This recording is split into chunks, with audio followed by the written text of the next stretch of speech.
So let's take a look at how we would actually solve the inclined plane problems.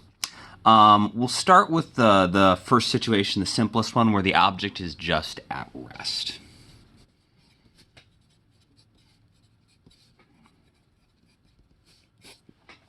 When we draw our free body diagram for inclined planes, we're going to add one other thing to it that just sort of helps us visualize what's going on. It's still true that the dot is the only thing you technically need, but sort of the general way that we draw an inclined plane is you're going to draw a horizontal line to indicate where horizontal is or where the ground is, and then you're going to make a wedge that we can use to indicate our incline.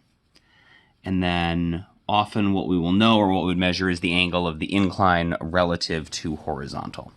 But my line is not very horizontal there. Let me see if I can fix that quick.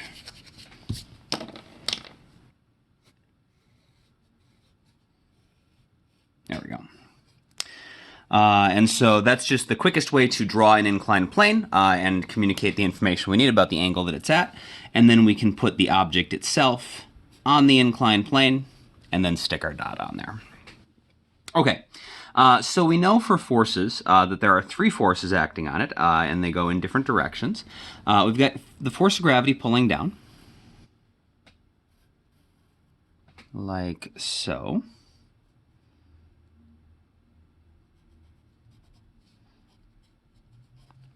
And then we know we have normal force that is going this way.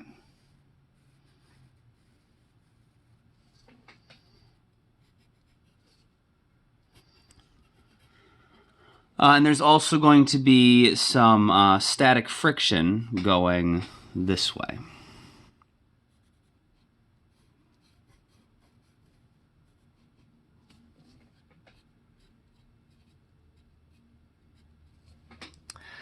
And so there's a 90-degree angle between our static friction and our normal force because the normal force is perpendicular to the surface. So there should be a 90-degree angle between this, and then the static friction is parallel to our incline, and they're perpendicular to each other.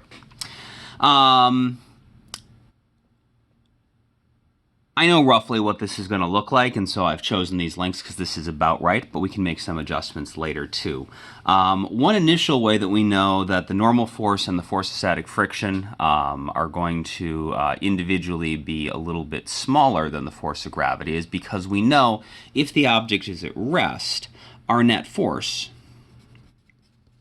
needs to be zero, which means everything needs to cancel out. And so one way to think about that is that the force of gravity is pulling down, and so we need all of the up forces to cancel out the down forces, and so these two together, their upwards components need to cancel out the force of gravity. And then if the net force is zero, the left and the right components need to cancel out, and so because these are at different angles, the lengths of their components are gonna, like, this one, because it's at an angle closer to horizontal, its horizontal component is going to be, similar in size to this larger one that's at a different angle. And so, what we ultimately need it set up is so that all the forces cancel out. And so it'll look something like this, but we'll get into how exactly we can figure that out. So the problem is that if we do it sort of the way I just described, where we break this into a horizontal and vertical component, one, that's a lot of work right there. But also, like, what if the net force wasn't zero? Like, what if it's accelerating down the hill? Then you'd have an acceleration going, in that direction, right? And then your acceleration would have to have x and y components. Your net force would be going in that direction. That would have to have x and y components. You'd have a velocity going down the hill or maybe up the hill that would have to have x and y components. Your displacement would have x and y components, and that's just going to be like a tremendous amount of math and problem solving. Not that we couldn't do it, but there is an easier way. We are going to use our rules about components and try to do something clever to make our lives easier. The components have to be perpendicular to each other. But there's no rule that, like, you have to actually have the components go horizontal and vertical. you can define or there's no rule that the x and the y-axis have to be horizontal and vertical. We already have two things that are perpendicular to each other. And the static friction is going along the incline, which is the same direction that if it was sliding, like our acceleration and our net force and our velocities and our displacements would be. And so it sort of makes sense to use the direction along the incline as one of our axes. We could just define the x direction, our x-axis, as being along the incline. And of course, the y-axis has to be perpendicular to the x-axis. That's the only rule about, setting up our components or even a coordinate system, is that your two axes have to be perpendicular and your components will be perpendicular. And so our y-axis can just be defined as perpendicular to the x-axis, which means that the normal force is already pointing in the y direction. And so now if we look at this from a vector component perspective, the only vector that is not pointing in the direction of an axis is the force of gravity. And so the only one we need to break into components to solve the problem is the force of gravity. And this is going to make our lives way easier. Even here, we're only going to have to deal with breaking one vector into components instead of two. But if we get to a situation where the net force isn't zero and start moving up and down the incline, it's going to make it like way, way, way simpler. So the easiest way to do this is start at the end of your force of gravity. We're going to do the y component first. And so I want to go perpendicular to my incline, so that's in the negative y direction, until we get to this point where I can turn 90 degrees and go parallel to my incline.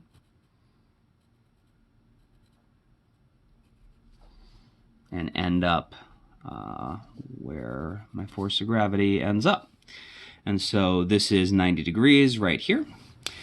This is what we call FGY. And this is FGX. This is the x component of the force of gravity. This is the y component of the force of gravity. And the reason we chose to draw the triangle this way, the reason we did the y component first and then the x component, is because this angle has to be the same as this angle, the way we've drawn it. If you're wondering why that is, you got a right triangle right here, so this is 90 degrees, this is theta, so this angle right here is 90 minus theta. And then you get a 90-degree angle here. If this is 90 minus theta, then this angle has to be theta. And so this just simplifies our life. Since we usually have this angle, we might as well draw our components in such a way that we can just use that angle again. And so we can calculate these. We know the force of gravity is going to be equal to mg. And so FGX, we can see the way this is set up, that's going to be equal to the force of gravity times the sine of theta, which means FGX is going to be mg sine theta. We can do the same thing over for FGY. So FGY is going to be the hypotenuse times the cosine of theta, which means that FGY is going to be equal to mg cosine theta.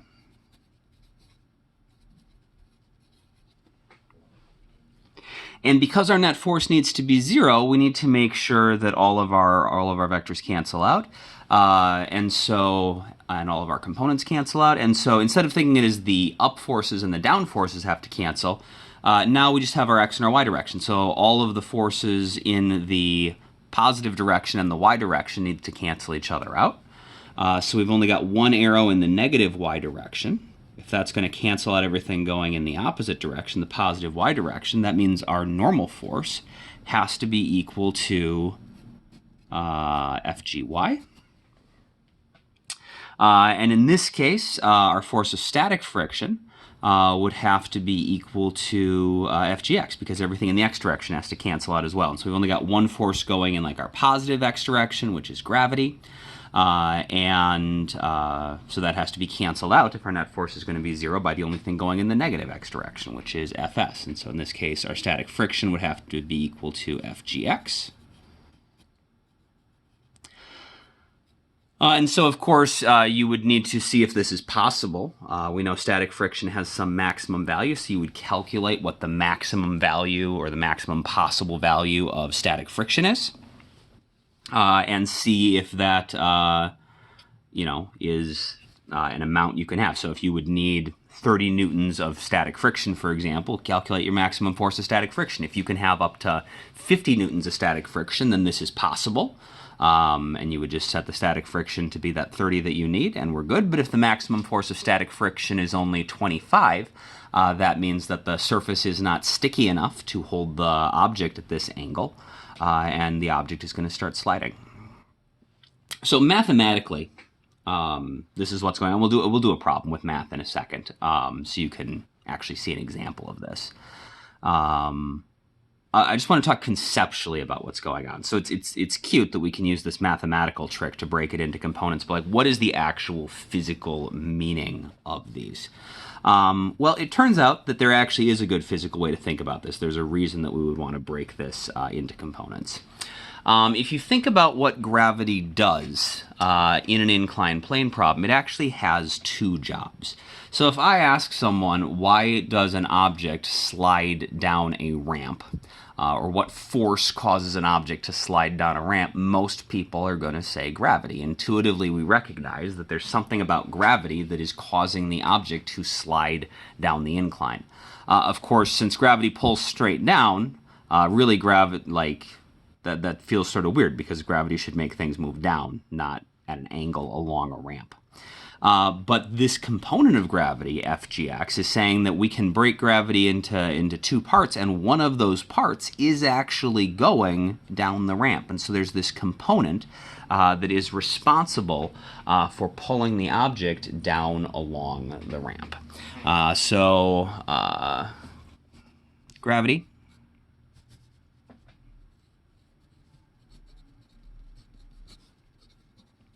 has two components,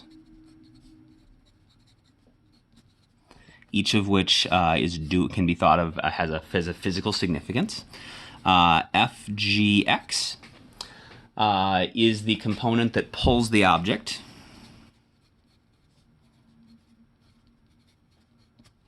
along the incline.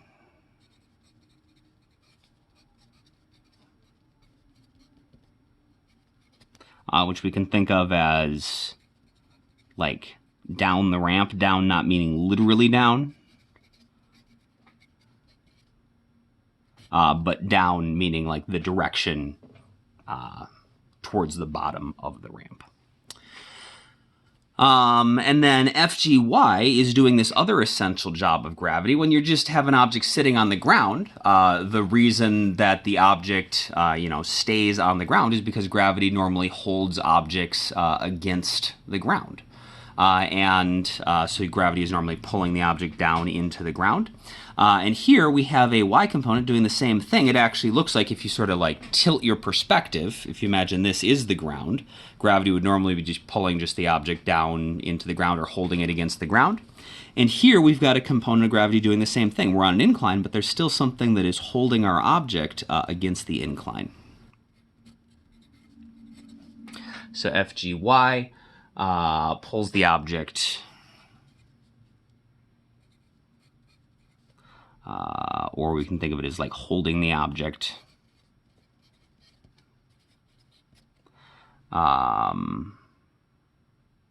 that's not going to work as a sentence. Fgy holds the object against the incline, or you can think of it as it pulls the object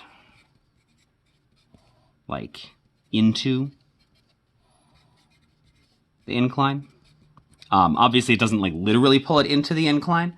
Although if there wasn't any ground here, it would be the force that is trying to make it move.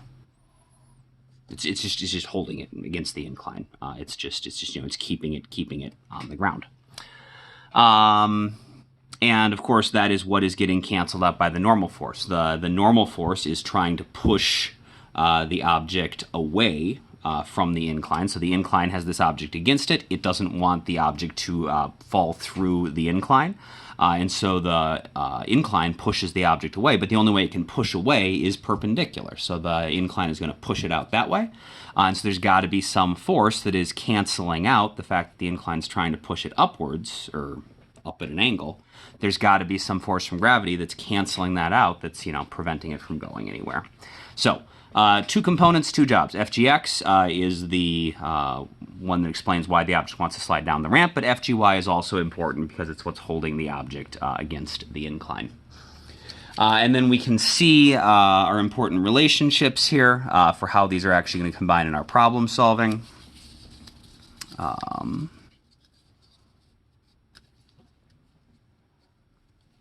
So Fn is going to be in the opposite direction of FGY.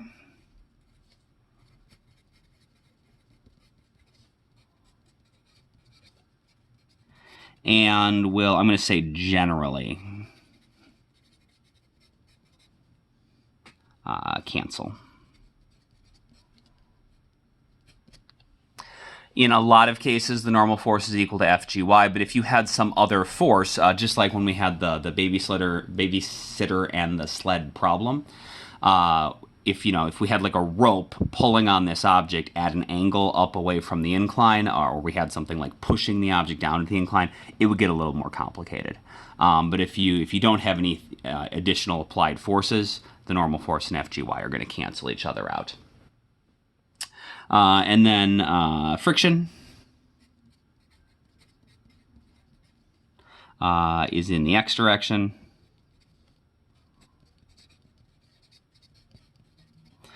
Which means it's going to combine with FGX and any other forces in the x direction to determine the object's acceleration and net force. So friction is in the x direction. And combines with FGX and any other forces in the x direction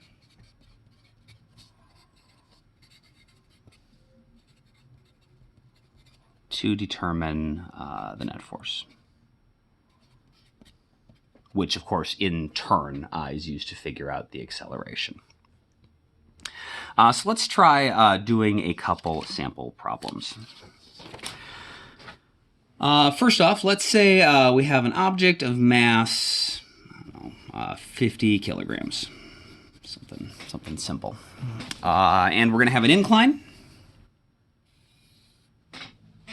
And we'll have the angle of our incline be 30 degrees.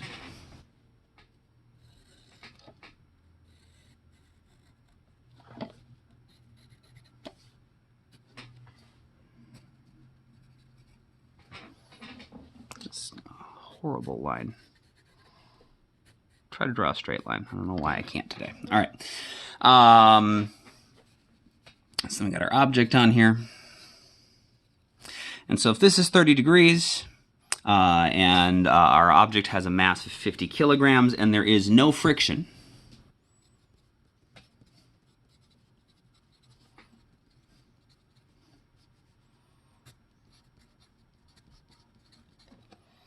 we want to complete the free body diagram.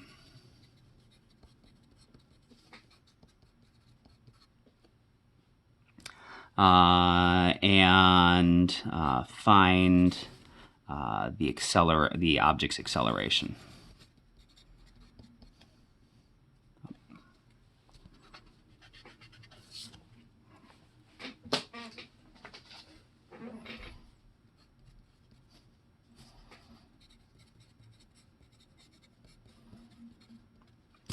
I would like you to do that, complete the free body diagram and figure out the object's acceleration, assuming there is no friction. And the answer to that will be in the next video.